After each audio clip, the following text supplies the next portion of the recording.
Did you know that of all the plants which humans cultivate, 70% are classified as different types of grass? Crops such as wheat, corn, rice, and even sugarcane are grasses. Some of these grasses have been cultivated since humans first began to farm the land. Grasslands are the world's breadbasket, and civilization couldn't exist without them. Hi, I'm Anna Z, and in this program, we are going to visit grasslands around the world and the creatures which call them home. Welcome to the realm of the grassland biome.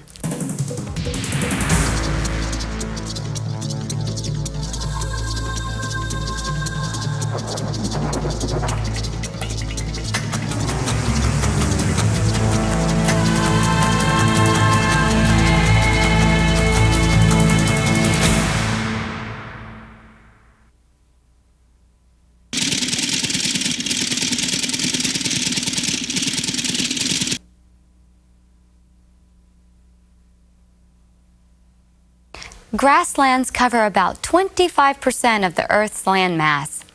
They are the transitional zones between dry desert and moist forest environments. A rough rule of thumb is that a grassland gets more than 10 inches but less than 40 inches of rain each year. The grassland biome supports over 10,000 varieties of grass and another 12,000 varieties of legumes such as beans or peas. A few of the names given to grasslands around the world include prairie, savanna, pampas, veldt, and steppes.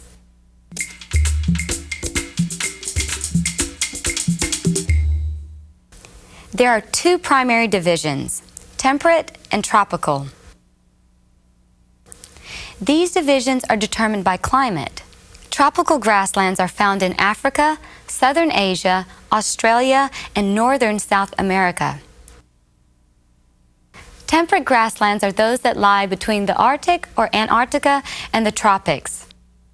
Temperate grasslands are found in North America, Europe, southern South America, Africa, Australia, and Asia.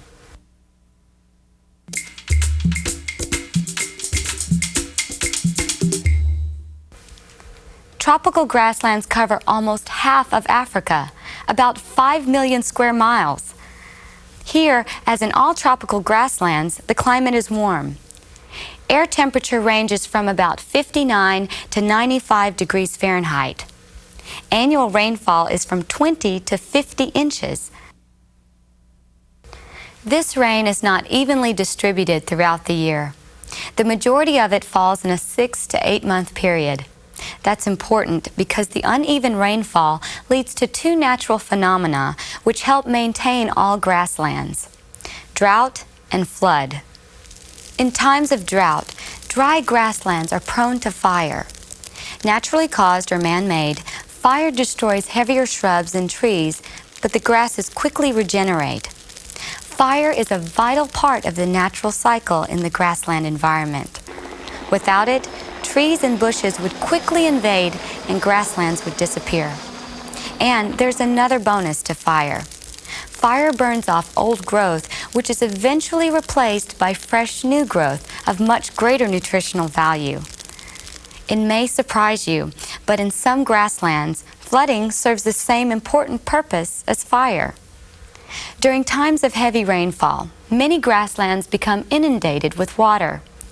The lower ground may be completely flooded, leaving the high ground to appear as islands. This high ground can support small clumps of trees, but the low ground becomes waterlogged. This hinders forest growth in those low-lying areas, and when the water recedes, the grasses quickly propagate. Temperate grasslands are subject to much greater extremes in climate than their tropical cousins.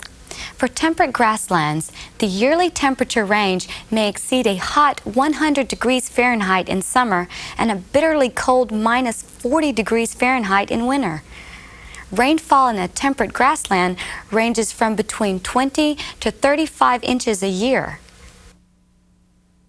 For these grasslands, fire and floods play the same role as in the tropics, keeping the grassland free of encroaching shrubs and trees.